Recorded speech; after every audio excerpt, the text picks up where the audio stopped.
hunted these hills, and I hope someday that my kids will. He said, we have 2 bow making classes this year.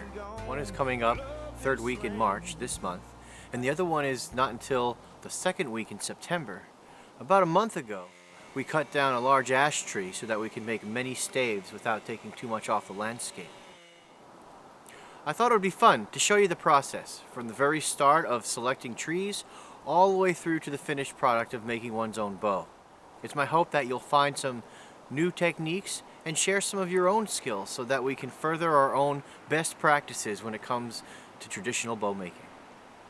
Before we head out onto the landscape to select a tree, the first thing is to be mindful of the needs of the landscape. If you take care of your land, the land will take care of you. As we look through this area, we find many suitable species for bows. Oaks, maples, birches. Not too far from here there's black locust, and we have ash. In this particular 30-acre plot we have plenty of ash.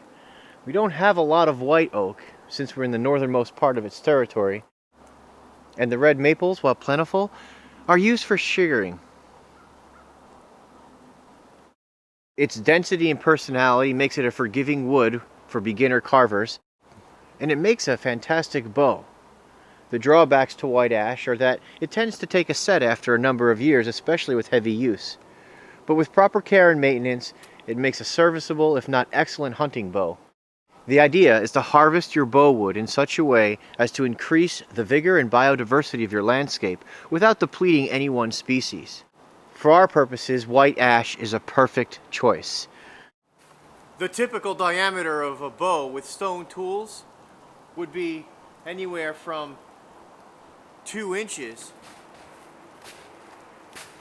to rarely any greater than 4 inches. And simply it's about efficiency.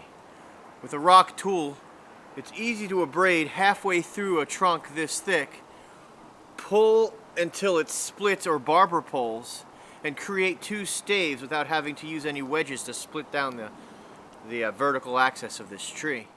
We'll make a how-to video with stone tools, but because we have a lot of people who are coming to make bows, and they do so every year, we don't want to make a large impact on a single age range of a lot of trees. It's better to fell one ailing tree and increase the biodiversity of that immediate area than to wipe out an understory species, which will have a negative impact in the long term for this landscape. When we approach a tree, there are many methods we can use to ask that tree if it's going to make a good bow wood or not. The first trick is to find a live and a dead twig of that tree. The first question we're going to ask is, can you bend into a C shape? So you take your branch and you see if you can bend it. The second question, if you release it from its C shape, does it snap back or does it return slowly to its original position, if at all? This is called memory. You don't want your branch to have memory. You want it to snap back to its original position quickly. The last question, when you break your branch, does it continue to have interlocking fibers or does it break cleanly? If it has interlocking fibers like this birch, these are all telltale signs of a promising bow wood. Next, we're going to learn how to read the tree. Of course, the first thing we're looking for is a relatively straight trunk. When we find a tree, such as this white oak with a straight trunk, we're going to read the bark. Notice how the striations, the flakes, the personality of the bark isn't twisting around the tree. It is vertical, going from the ground to the sky without wavering. If the bark were to swirl even slightly around this tree, it would cause a phenomenon known as propellering when you were finished with your bow. In other words, when you drew the string back, the limbs would twist in opposite directions. Another more subtle piece that we're looking for is any blemishes in the bark that denote knots, locations where there's old branches that might have broken off, such as this one right here. Notice how there is this disruption in the vertical flow of the bark. Knots indicate stiff, dense wood that is difficult to carve and resistant to bending. Our bows should have a nice fluid arc in both limbs and knots will make that tough for us. Most staves will have knots, but it's best to avoid lots of them, such as in this stave, such as in this tree right here. There's another knot not too far up from the last knot, and again right there on the left. The tree we chose was a larger white ash that was rotting at the base. This particular tree threatened a number of the structures, but more importantly, the felling of this tree will free up a lot of unique and important species of trees, shrubs, and woody vines. We got about 25 staves here ready to make some bows, but we got to make sure that the ends are painted.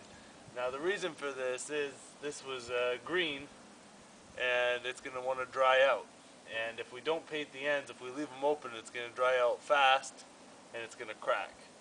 So what we need to do is slow the drying process and keep the ends together and keep it from cracking so that we have good quality staves for our bows coming up.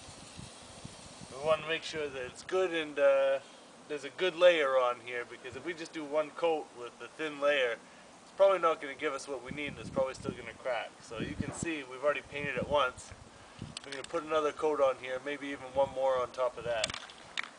Another option what you can do is you could just take these, open a can of paint and just dip the ends in, or also paraffin wax will work. If you take a double boiler, heat up some paraffin wax, and then you can take the ends and dip them in there. You'll get the same effect.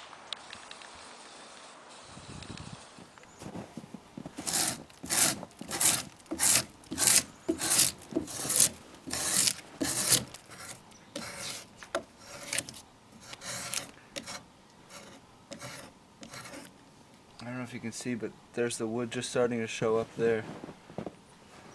So I'm good for that area. I might take off a little bit on the outsides here, but right there, I don't want to go down any further. It's already a little bit nicked there, which isn't good.